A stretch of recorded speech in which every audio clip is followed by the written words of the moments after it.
Elezea kuhusu ni jambo gani linaweza likakushinda kama kuna mtu anakutia nguvu. Ni jambo gani ambalo linaweza likakushinda kama kuna mtu anakusupport.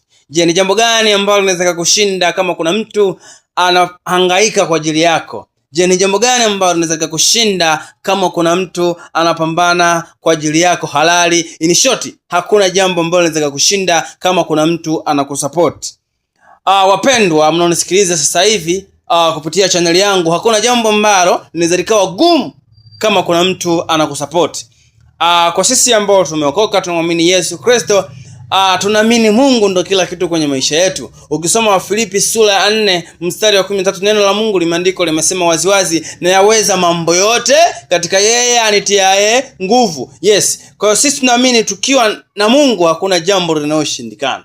Kwa hiyo kila jambo unaenda kulifanya ukimtanguliza Mungu linawezekana kama unamwamini Mungu. Kila jambo ambalo unaenda kulifanya ukimtanguliza Mungu, hakuna jambo litakaloshindikana kama una Mungu. Na pia kama unamwamini shetani, unamwamini mganga, basi mtangulize yeye katika jambo lako lolote ambalo unalifanya, naamini haliwezi likashindikana. Kwa hiyo kama kuna kitu ambacho nakiamini, basi kitangulize katika kila hatua unayoifanya, hautafeli kwenye maisha yako. Kikubwa tu uwe na nguzo ya kuegemea, na uwe na nguzo ya kujijaia, na uwe na nguzo mbaya unahisi nguzo hii sasa inawezekana push kuelekea sehemu moja kwenda sehemu nyingine. Kwa hiyo tunayaweza mambo yote.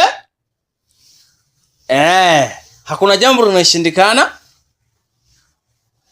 tukiwa na Mungu. Na pia hata wewe unayaweza mambo yako yote ukiwa na hicho kitu ambacho unachokiamini unahisi ndio nguzo yako. Kwa hiyo tafuta nguzo sahihi ya kukusaidia wewe ili ufanikiwe katika maisha yako. My brother, hauwezi ukatoboa bila kuwa na nguzo ambayo inakusupport. Mwenyewe hauwezi ukaenda. Huo ndo uhalisia wa maisha.